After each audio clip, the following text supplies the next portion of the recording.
Amazing. Family is nice. Family's actually, good. and it's an accurate word to use because we really did feel so invited into it when we got hired.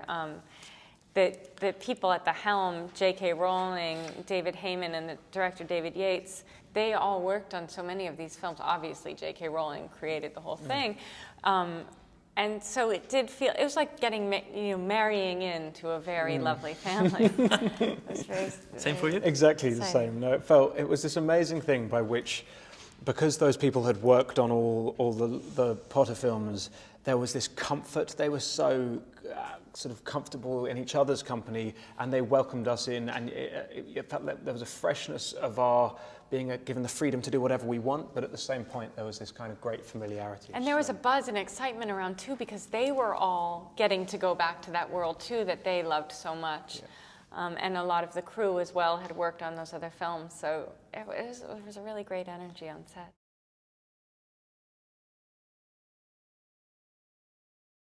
When we were making the film, because all the people who had worked on the Potter films were working on this, they created this atmosphere which felt like we were making a little independent film with no pressure whatsoever. And it was only afterwards when we started meeting journalists that they're like, how does the pressure feel? And we start just sort of gently sweating. The pressure. I hadn't thought about the pressure. Yeah. I liked to, I mean, I was probably just some kind of trick of the mind to keep myself from freaking out, but I like to think of it like we were a sports team and we had these fans who just wanted us to do well and they loved to come to the games and, root for us. So that was the sort of lie I told myself to try to get.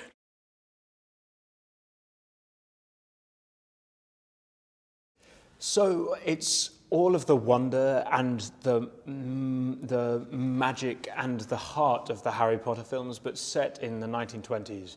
So my character went to Hogwarts, but has come over to America at the beginning of the film, and through a very serious events, some of his beasts begin to escape, and that sets into motion a sort of insight into a much bigger thing going on in the wizarding world. So it's many of the familiar things, but taken to the other side of the pond, and at 70 years beforehand.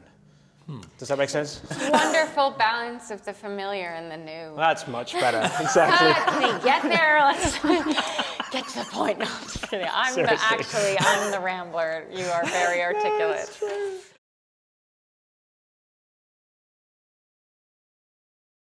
It's a real mouthful, and she's as complicated as her name.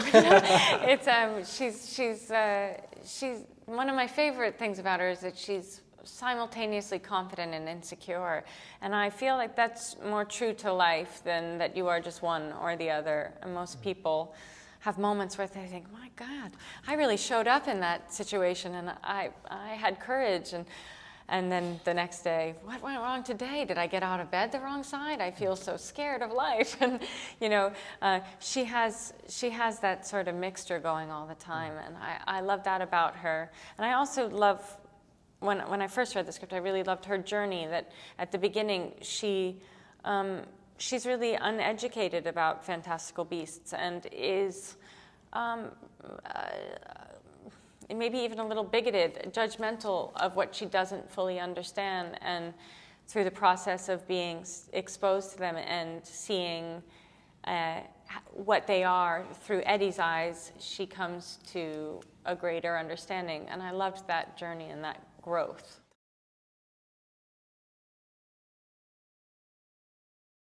No, what I love about Newt is he is someone that he's a bit of an outsider, and he is definitely more comfortable in the company of his creatures than he is with human beings. And he's quite, I think, a lonely figure, but quite content in himself. But throughout the film, through meeting Catherine's character and Queenie and Jacob, he begins to kind of emerge and find himself, really.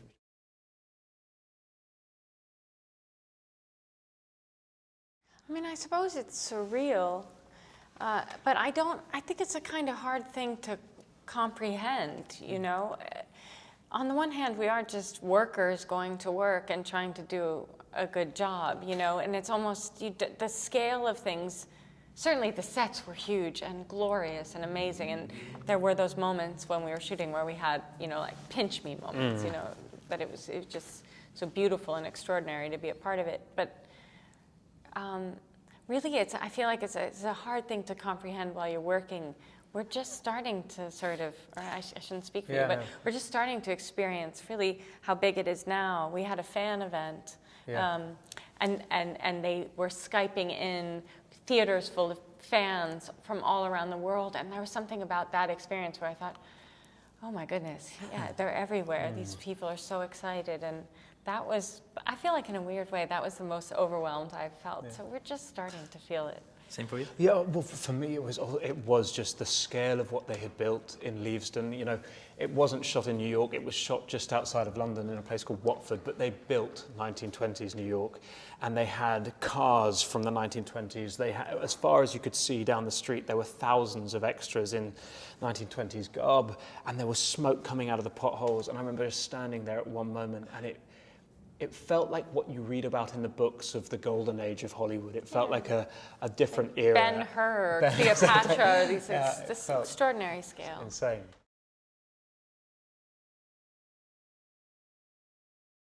The mating dance, when I read the script, there was this moment, it was just 2 words. It said, now Newt does mating dance. And I was like, oh, it's easy for you to write, J.K. Rowling. Not so easy Slightly to more do. complicated to pull. So I went and worked with a dancer, a choreographer, and we spent a long time looking on YouTube for weird birds doing mating calls and all this sort of stuff. And we filmed some very humiliatingly embarrassing attempts by me to do mating dances that if they ever get out there into the world, could probably end my career. And your social life. My social life and everything, frankly. But what we ended up doing was still pretty humiliating. So yeah, and it was weirdly exhausting. Really? When I saw the film, I remember it being a night that went on and on. I pulled every muscle in every part of me, and I was sweating like a fiend. And then when I saw it in the film, it was gone in a second. I was like, what? I bled for that. Yeah, it's strange the things that injure you when you're making a magical film. We all talked about having wand elbow, that when you have to do the same spell over and over all day, you start to get the very similar ache that you get when you play tennis.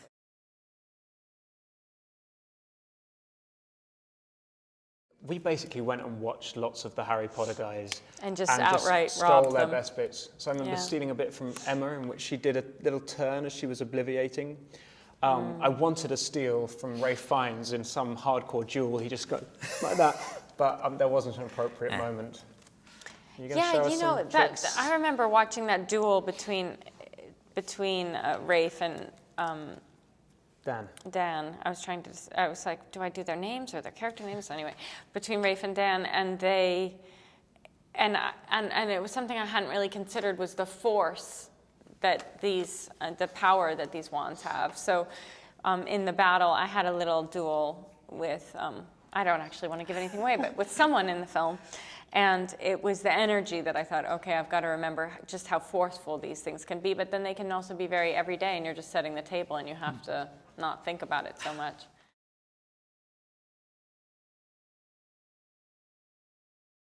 You know, what's interesting as an actor is that Catherine and I have both been acting for 10, 12 About years. 95. Yeah, 76 years. Yes, yeah. And we both started in theatre, and you do a lot of theatre, and then if you're lucky enough to get into film, you have a break. But I suppose what I'm saying is it feels like I've been at it for an age, and just the amazing thing about film is there is an alchemy there, that sometimes scripts that you think are really good end up being really bad films, and sometimes a script that's not great catches, and so it's all about luck when it comes down to it. Talent also? Yeah. Well, maybe sometimes a little bit. Luck, but not so magic, much. and talent. Exactly. In that order. Yeah, exactly.